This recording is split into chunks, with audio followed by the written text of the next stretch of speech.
Hey everybody, welcome back to the channel. I'm here at Meramec Springs, Missouri, doing some trout fishing using a white rooster tail right now. I got one back there on the stringer, but it's about 15 inches, maybe 16 inches long. Nice, good, thick rainbow trout. Once again, Meramec Springs, Missouri. There's a ton of people here. It's like some type of kids' day today, like free for kids to fish. Not doing so hot with the rooster tails. They seem to be biting the best here. If you are fishing Meramec Springs, they like the white color. It seems the best, especially on a day where it's pretty sunny and no clouds.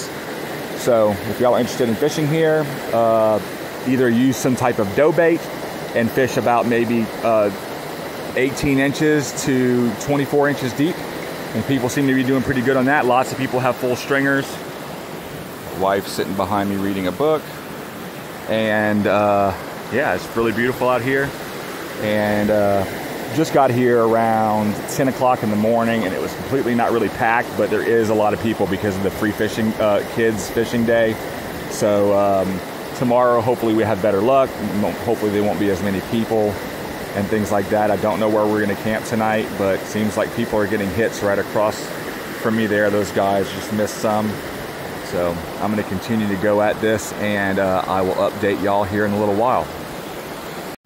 Hey everybody, welcome back. So I didn't have any luck in that area. There's so many people fishing, but it is so pretty here, like I am telling you. There's actually cypress trees here. This is an area where they're only letting kids fish for some reason right now. But it is straight up beautiful. It really is. There's a lot of snakes out right now. So my wife is not handling that very well. But we're going to go back to the vehicle and get some dough bait and some, also I got like crappie nibbles and a few other things, and I'm gonna switch rigs and give that a shot. I was thinking about fly fishing, but so the kids are all in the area of the creek, like over there, fishing where, you know, wading is like where you don't have to wade up to your waist and things like that. I don't have waders, and I really don't want to get wet all the way up that high. So but I will let y'all know if we start slocking the fish. All right, everybody, this is the actual hatchery, I do believe. Here is full of trout. Some really, really nice ones in there. Some of those probably, I'm guessing, 18 inches. I just saw one a little bit ago that was probably closer to 20. There's a really cool, like, little mill house, I guess. They use it for a power turbine for electricity. At least it says powerhouse on it. But so far, everything looks really nice here. The fish are swimming towards us because I think they think we're going to feed them. But I think these same fish, every so often, from here, they release them into the creek that is just below the spring. There's a really big one right there. Probably, I would say, 19 or 20 inches. So, anyway, let's check out this thing over here. I wanted to look in it earlier. We are going to go back fishing, but we kind of had to leave so I can get some better bait. And over there is the waterfall and stuff. That's just below the spring. None of this stuff is man-made, obviously, besides the stuff we're standing on, the creek, and everything else here is just, for the most part, natural. There is a dead trout, but some sort of way that opens up down there and just pours right back into the creek. And nothing in that building there. Yeah, I know, I saw the dead trout. So we're gonna make our way that way, and then I will get right back with you. This is the small waterfall, but we're still really cool, just below the spring there. I didn't do it. She's camera shy. So I don't think there's any actually trout in this. There might be. It looked like in one of the videos that I had seen before, or pictures, that they were trout in this, but I don't think that there actually is. There's kids everywhere playing in it. The water is super cold. I do advise you that if you're going to come here to fish, to make sure that you have dough bait, bobbers, or if you're fishing with a fly rod, that you bring indicators, whether they be yarn or wool indicators or plastic indicators or foam indicators. If you fish with dough bait, I like the ones that have the little coil. That way it holds the dough bait better. Anyways, a lot of people are fishing with super small hooks. I think a little bit bigger is better, like about the size that you would see on a rooster tail. But to each their own. if you're gonna come here, make sure you bring all that stuff with you, because if you don't bring it with you and you're gonna have to walk all the way back to your car, which from the area you're gonna be fishing will take you a while. Me and my wife walked down the whole river to where we had to stop, and then crossed the bridge and came back up on the other side. There's a small walking trail. It took us a while, but it was full of people, because like I said, today is some type of annual let the kids fish for free and the grown-ups don't have much of a place to fish type of day. So if we'd have known that ahead of time, we would have went to probably would have went to Montauk, but we're just going to leave that trip for next time, and hopefully there isn't a whole bunch of kids. So yeah, anyways, we're going to actually go to the spring just so we can see it, and I won't show you all that part, but then once we start fishing again, if I start catching some, I'll either start using my GoPro or just show y'all on the phone if the bites are just kind of here and there and whatever. So I will get back with y'all. And here in Meramec Springs, there's this old iron forge thing that's pretty big. Don't know how it worked, but it says 1866 carved into some of the rocks, right? That rock or that rock. So anyways, just one of those things in the park, I guess, that they're help attract people that people don't know about, because they really don't talk to it. So I mean, talk about it, so never mind. But we are about to go back and try to catch some fish. My wife is anxious to catch fish. She loves trout and touching them and looking at them and, you know, just being lovey with the trout. So we're gonna go try to catch some. Well, I was using one just like this. I just got it caught in a tree. It's called Joe's Flies. It's like a double hook deal. It's got like a treble behind a single. I got a little bit of stuff on this one. I'm gonna try to clean it so you can see it better. It's got a double behind a single there. Caught this nice 14-inch on there. Might be 15, could be actually probably 16 inches. Nice rainbow. Just wanted y'all to see that. Second one today. So, wife over there reading a book in the grass. Pretty creek. Yep, Meramec Springs. It's actually really nice. You must know the bathroom on the river is just right over there. It's like this weird two-story looking bathroom thing. Get out of here and try to catch another one. Hello. So we are just leaving Meramec Springs Park. Still people fishing. At one point it got kind of apparent that even though we could see the fish in the water, and they would chase my rooster tails and my Mepps lures and some other really cool lure that I bought at a store close to here. I got one of them stuck in a tree and threw a fit, threw my pole in the water like an idiot. And obviously I got my pole back. I threw it where I knew I could get it. I was just upset. The fish just weren't really biting. The very last, basically I just got 3 trout. So, and I'm happy, they're all really good size, but I'm not happy because it was a long drive here. And, you know, but at least I got to go and see what this place was about. I just know for future reference not to come here at all, or even try to come here unless I have called the park first to make sure there's no type of hocus pocus going on. Like today, you know, obviously kids enjoy going fishing and, you know, things like that, but it's not a good day for adults to go fishing because we have to fish way downriver from them. Anyways, we are leaving now. Was a great time. My wife had the most amazing time. She loves getting sunburnt and all that cool stuff. So I'm going to see y'all back at the house. Hello everyone. So I just got home from that trip. Could have been a lot better. It also could have been a lot worse. But I did learn some stuff. Like for one, I could have fished the red ribbon portion below the park. That is just very close. I could have just walked to it and fished there. But if I'd have done that, I couldn't have kept as many fish. It was still really fun. Whenever I did hook into some, they put up a pretty good fight, especially the first one I caught. It was pretty cool. Also, like as far as bait goes, what people were using the most there were some type of garlic scented orange worms on a hook with a weight. I'm not sure if they had a bobber or not, or any type of indicator. I'm not sure, it didn't look like some of them did, but a lot of people limited out. They caught their 5 because the limit there at Meramec Springs is 5 if you're fishing there at the state park or the Meramec Springs Park. Below the park, things are a little bit more, you know, you can't keep as many fish, so obviously people are going to want to fish the park where they can keep more.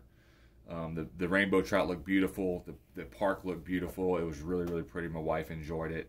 There's also some bait shops.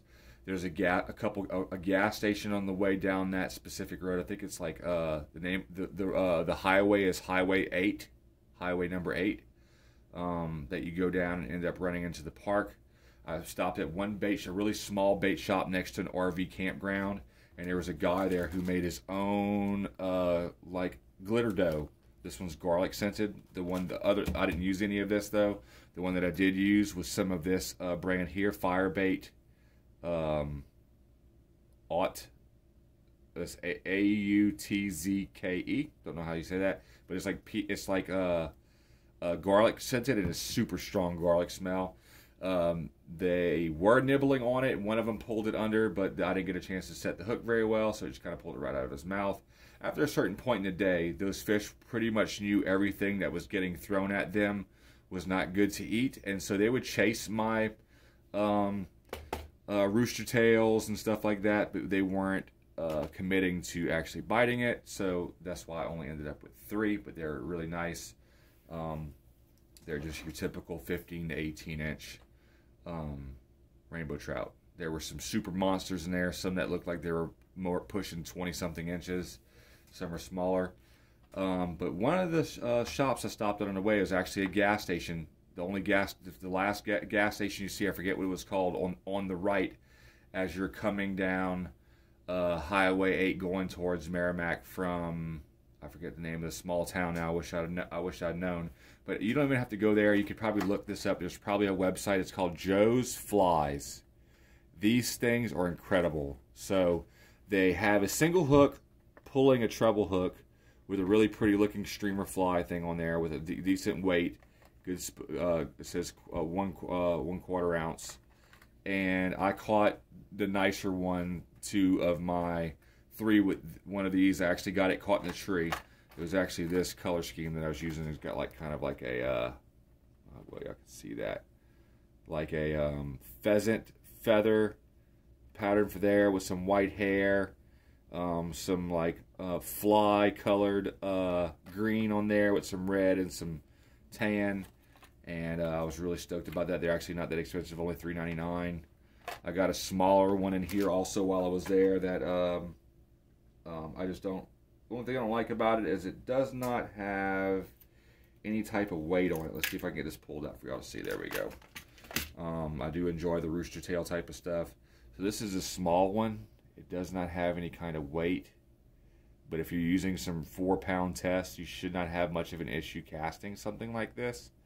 But working with the current to keep this at a sinking type, this one also has the single hook pulling the treble hook here, so you can see that there.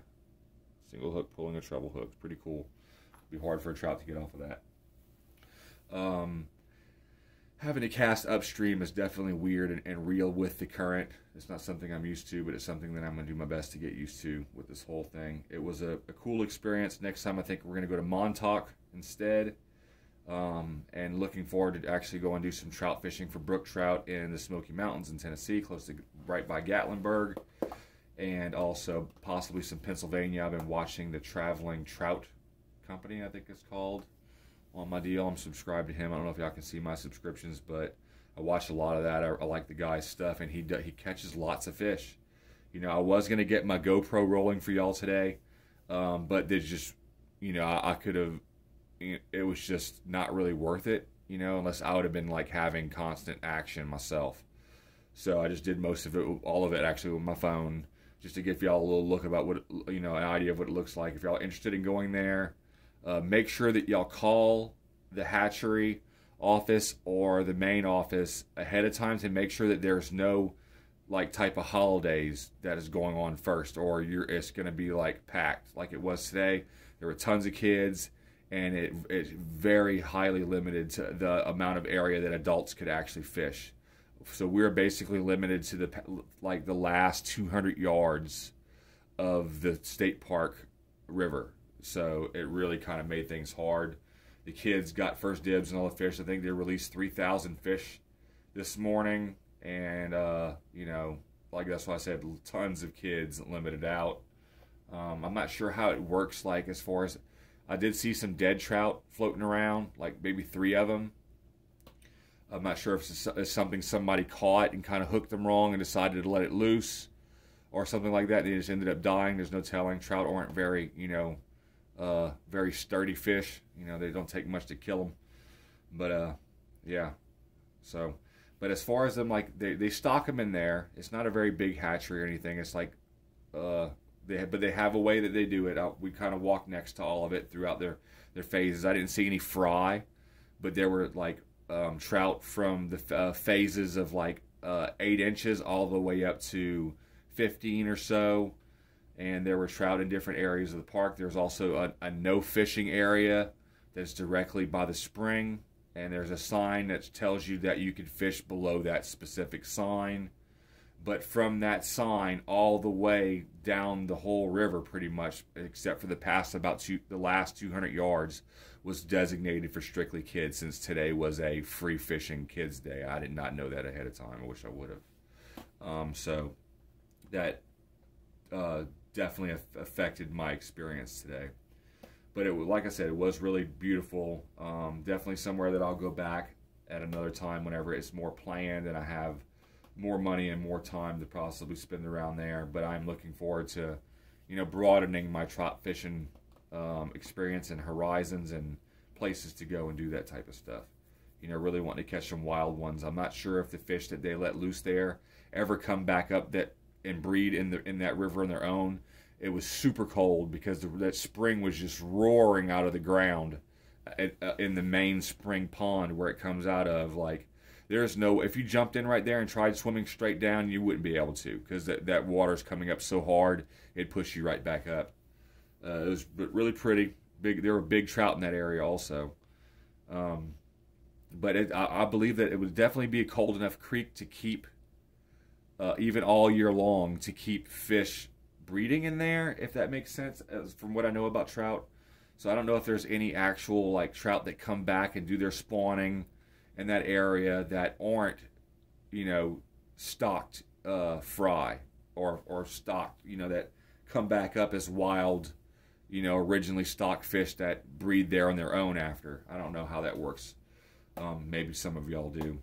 So anyway, I hope that y'all enjoyed the video. Definitely check out Joe's Flies. And I do not know this company. I've never heard of them before. I'm not sponsored by them. Let's see if they have a, yep, www.joesflies.com. They also have a Facebook, Twitter, and YouTube. I will definitely check them out myself. This thing is deadly, and it's built very well. It's just a great quality, you know, deal that they got going on there. Also I used some MEPS lures. I used, you know, various different lures. The only one that I had luck with was my white and silver rooster tail, which is this one here. The white with the, actually the one that I used was the one with the white. It's actually this one here, actually, I think. Maybe, I don't know. It's around somewhere. I don't know what I did with it. I might have dropped it, might have lost it. I honestly don't know what happened. It might be on my pole right now. Where's my pole? Is it on there? No, it's not. I have something different on there. So, but yeah, it was definitely an experience. Oh, there it is. It is the, like, I'm not sure what size this one is. It is the 1/8 ounce white rooster tail with the silver spinner. I caught my first fish on that, and the last 2 on one of these. So anyway, I hope that y'all enjoyed it. Hope that y'all find it somewhat informative. You know, that was my experience there. Y'all gonna get to see all the videos before this one of the shenanigans going on there. It was really pretty mostly. So we'll give it another shot at another point in time. So as always, y'all, like and subscribe. I appreciate all that stuff. And God bless every single one of you. And stick around. See y'all next time.